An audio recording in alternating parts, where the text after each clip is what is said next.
지난 시간에 이어 오늘 또 요한복음 13장 34절 말씀을 통해서 교회의 치유와 회복에 대해서 말씀을 나누겠습니다.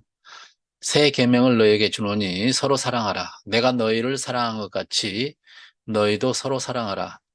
너희가 서로 사랑하면 이로써 모든 사람이 너희가 내 제자인 줄 알리라. 헬라어의 사랑이라는 단어는 여러 가지로 구분하여 사용합니다. 에로스의 사랑, 스톨게의 사랑, 필로의 사랑, 그리고 아가페의 사랑입니다. 에로스의 사랑은 남녀 간의 사랑으로 본능적인 사랑이라고 할 수 있습니다. 상대방의 조건을 보고 하는 사랑입니다. 상황에 따라 변하는 사랑입니다. 쉽게 타올랐다가 꺼져버릴 수 있는, 어떻게 보면 이기적인 사랑입니다. 그러나 이 사랑도 인간에게는 꼭 필요한 사랑이라 할 수 있습니다. 다음으로는 스톨게의 사랑으로 이는 혈육 간의 사랑입니다. 혈연 관계에서는 불가피한 사랑입니다. 이 사랑도 본능적으로 나오는 사랑입니다. 다음에 필로에의 사랑이 있습니다. 이 사랑은 우정과 같은 것입니다. 함께 있으면 가까워지는 사랑으로 이런 사랑도 인간관계에서 꼭 필요한 사랑이라 할 수 있습니다. 그러나 오늘 예수님께서 말씀하신 사랑은 아가페의 사랑입니다. 이 사랑은 하나님의 사랑입니다. 무조건적인 사랑입니다. 이기적이고 자기 중심적일 수밖에 없는 인간이 이해하기 어려운 사랑입니다. 이타적인 사랑이기 때문입니다. 배우지 않고는, 경험하지 않고는 알 수 없는 사랑입니다. 그래서 하나님께서 먼저 보여주셨습니다. 먼저 경험하게 하셨습니다. 그리고 말씀하시길 새 계명을 너희에게 주노니 서로 사랑하라. 내가 너희를 사랑한 것 같이 너희도 서로 사랑하라. 서로 사랑하며 살아야 하지만 어떻게 사랑하는 것이 참 사랑인지 모르고 이기적인 사랑을 할 수밖에 없는 인간들에게 예수님께서 참 사랑을 보여주시면서 말씀하십니다. 내가 너희를 사랑한 것 같이 너희도 서로 사랑하라. 이렇게 사랑할 때 예수님의 제자로 인정받을 수 있는 사랑입니다. 하나님의 자녀라면, 하나님의 사랑을 경험한 사람은 꼭 해야 할 사랑입니다. 그러니까 이 아가페의 사랑은 하나님의 사랑을 받아 알고 간직하고 있는 사람만이 할 수 있는 사랑입니다. 사랑의 조건이 나에게 있습니다. 내 속에 있으면 하고 없으면 할 수 없습니다. 내 속에 있는 만큼 할 수 있습니다. 상대방의 조건을 보고 사랑하는 것이 아닌 무조건적인 사랑이기 때문에 상대방과 상관없이 내 속에 이런 사랑이 있으면 할 수 있고 없으면 할 수 없는 사랑입니다. 원래 내 속에 이런 사랑이 없었기 때문에 주님의 사랑을 경험해 본 사람만이 할 수 있는 사랑입니다. 그래서 주님께서 먼저 보여주셨습니다. 요한 1서 4장 10절 말씀, 사랑은 여기 있으니 우리가 하나님을 사랑한 것이 아니요 오직 하나님이 우리를 사랑하사 우리 죄를 위하여 화목제로 그 아들을 보내셨음이니라. 하나님의 사랑은 죄인을 위하여 자신을 희생하신 사랑입니다. 자신의 생명까지 주신 사랑입니다. 일방적인 사랑입니다. 내가 잘해서 하는 사랑이 아닙니다. 상대방이 잘해서 하는 사랑은 세리 같은 이기주의자도 할 수 있습니다. 그러나 하나님의 사랑은 우리가 죄인으로 있을 때 죽어주신 사랑입니다. 상대방이 사랑받을 만한 조건을 갖추지 못했을 때 사랑하는 사랑입니다. 이런 사랑을 경험한 손양호 목사님은 자신의 아들을 둘씩이나 죽인 공산당원인 원수를 용서하고 양아들을 삼았습니다. 그리고 하나님께 감사했습니다.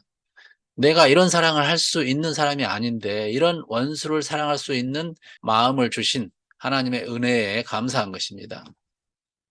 하나님의 사랑은 사랑할 수 없는 사람을 사랑하는 것입니다.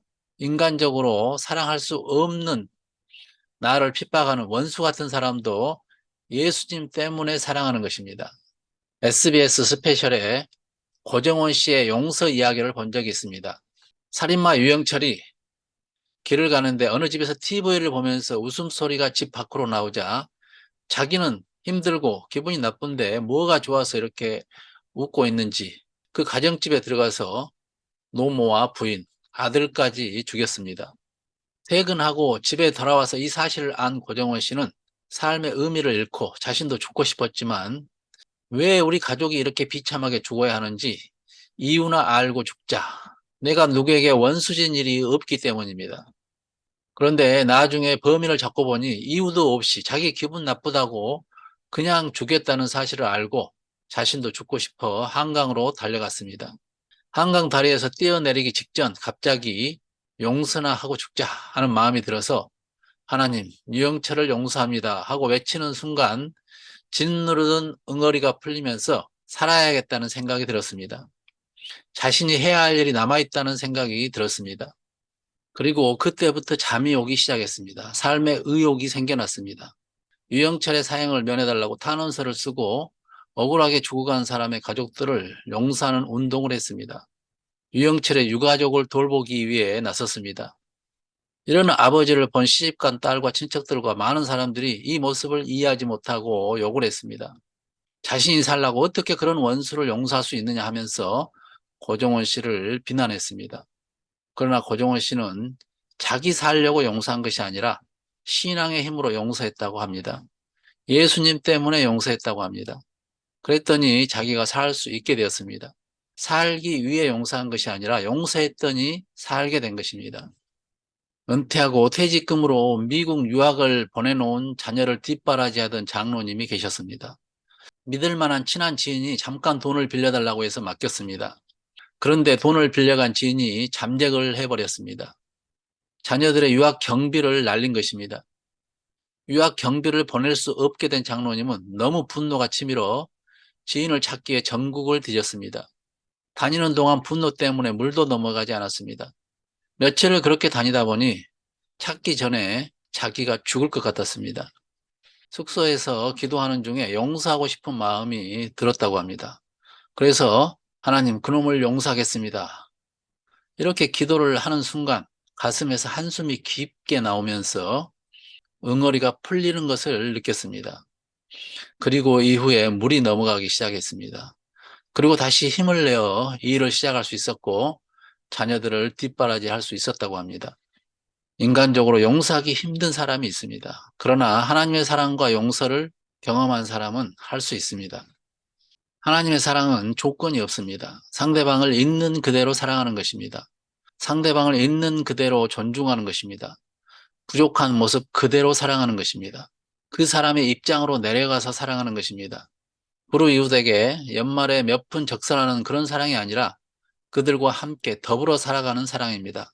곧 하나님이 인간이 되신 임마누엘의 사랑입니다. 헨리 나우엔이 쓴 사랑이라는 책에 보면은 바보들의 마을 이야기가 나옵니다.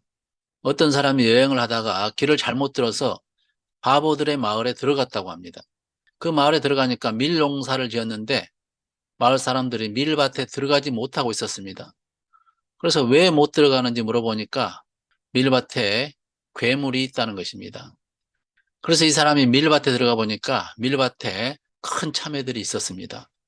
참외를 처음 본 사람들이라 참외를 가지고 괴물이라고 못 들어가는 것입니다.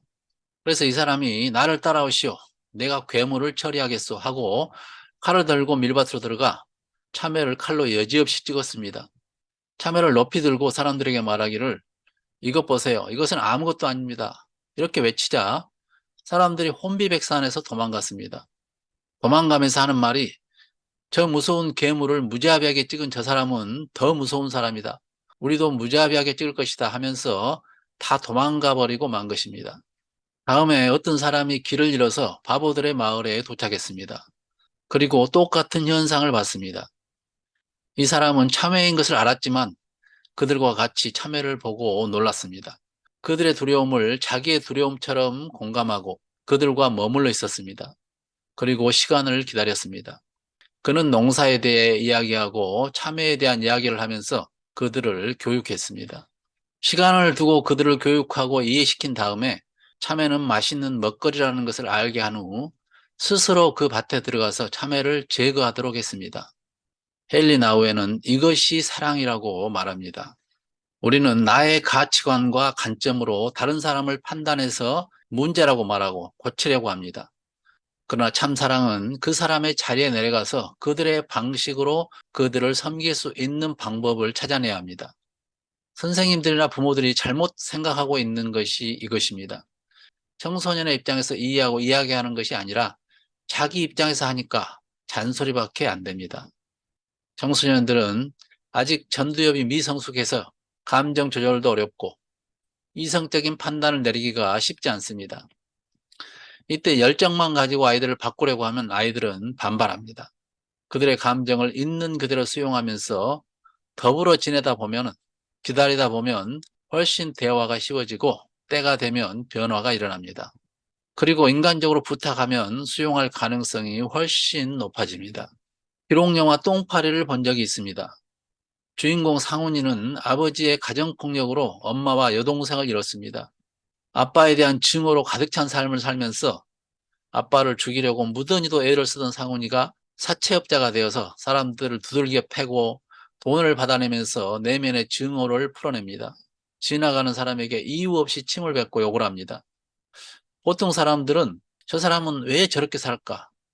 왜 저런 행동을 할까? 이해하기 어렵습니다. 물론 이해하지 못하는 것은 당연합니다. 우린 그런 상황에서 자라지 않았으니까요. 그러나 우리가 가져야 하는 마음은 긍휼히 여기는 마음입니다. 도무지 그 행동이 이해되지 않지만 저렇게 되기까지 얼마나 힘들었을까? 왜 인간이 저렇게 되었을까? 긍휼히 여기는 마음이 있어야 합니다. 그래야 우리도 하나님의 긍휼을 받을 수 있습니다. 긍휼히 여기는 자는 복이 있나니 긍휼히 여김을 받을 것이며, 우리는 하나님의 긍휼을 받지 못하면 한시도 살 수 없는 연약한 인간들입니다. 이런 내가 하나님의 긍휼을 받으려면 다른 사람을 긍휼히 여기는 마음을 가져야 합니다. 어떤 문제를 가진 사람도 그 사람이 그렇게 되기까지의 과정과 상황을 생각하면 긍휼히 여길 수 있습니다. 그렇게 될 수밖에 없는 환경을 이해하고 긍휼히 여기는 마음을 가질 때 이해가 되어지고 용서가 되어집니다. 다 사랑받지 못해서 나온 증상들입니다. 술만 먹으면 가족들을 폭행하는 아빠를 이해하지 못하고 죽이고 싶은 아이가 있었습니다. 술만 먹으면 집에 물건을 다 부수고 가족들에게 폭력을 씁니다. 아빠가 술 먹고 들어오면 아이들은 모두 숨어버립니다. 마치 버러지 보듯 가족이 숨어버리고 나면 다 나오라고 오히려 더 크게 소리 지르면서 난장판을 부립니다. 아이가 상담을 통해서 아빠가 저렇게 된 것은 할아버지로부터 폭력을 당하면서 상처받으며 성장하게 되었다는 것을 알게 되었습니다. 하루는 아빠가 술에 취해 들어와서 물건을 부수고 거실에 쓰러져 자고 있는데 불쌍한 생각이 들었습니다. 아들은 거실을 깨끗이 치우고 아빠 옆에 앉아 있었습니다. 다음날 아빠가 부인에게 이야기했습니다. 이놈이 나를 챙겨주네. 이놈이 밤새워 나를 지켜주네. 내가 이놈을 봐서라도 술을 끊겠다. 이렇게 다짐을 하고 그 다음부터는 술을 완전히 끊어버렸다고 합니다. 긍휼히 여기는 마음은 사람을 이해하게 하고 이해받을 때 사람은 변화가 시작됩니다. 똥파의 주인공 상훈이는 아빠에 대한 복수로 아빠를 찾아가서 반 죽을 정도로 발로 차고 두들겨 팹니다. 그런데 그런 아빠가 약을 먹고 자살을 시도하자 또 살려보겠다고 들쳐업고 병원으로 달려가서 살려냅니다. 죽이고 싶은 이면에는 사랑받고 싶은 욕망이 가득 들어있는 것입니다. 아빠에 대한 사랑에 굶주려 있었지만 두 사람 다 그렇게 하기에 어려운 심리적, 어려운 마음의 상태였습니다. 사랑받지 못한 사람들의 증상은 여러 가지로 나타납니다. 그 증상은 본인이 의도하지 않아도 반사적으로 자신도 모르게 튀어나옵니다. 자신이 통제할 수 없는 행동으로 나옵니다. 그것을 고쳐보겠다고 덤벼들었다가는 더 악화만 될 뿐입니다. 학교에서도 보면은 온갖 열정을 다해 아이들을 고쳐보겠다는 선생님들이 자신의 의도대로 변하지 않는 아이들을 보고 결국 아이들에 대해 실망하게 됩니다. 내가 이렇게까지 했는데 내 마음을 몰라주다니. 결국 선생님은 상처를 입고 포기를 선언하는 경우가 많습니다. 열정만으로 고쳐지지 않습니다. 시간이 좀 걸리더라도 좀 더 아이의 입장에서 이해하고 수용하는 태도를 통해서 더 좋은 결과를 낳습니다. 네, 정리하고 다음 시간에 계속해서 말씀을 나누겠습니다. 인간은 사랑을 먹고 살아가는 존재입니다. 무조건적인 사랑, 있는 그대로의 존중과 이해, 이것이 사람을 살립니다. 사람을 사람으로 대하는 태도입니다. 문제를 일으키는 그 태도나 판단을 존중하고 사랑하라는 것이 아닙니다. 인간 존재를 사랑하라는 것입니다. 그 감정을 존중하라는 것입니다. 내가 이해 못할 감정이라도 공감해 줘야 합니다. 이런 존중과 공감, 사랑을 받을 때 인간은 자신의 존재감을 느끼고 자신을 뒤돌아보면서 더 건강한 삶을 향해 나아갈 수 있는 에너지를 얻습니다. 모든 사람을 있는 그대로 사랑하고 수용하고 존중하려는 결단을 해보시기 바랍니다. 다음 시간에 계속해서 이어가도록 하겠습니다. 샬롬.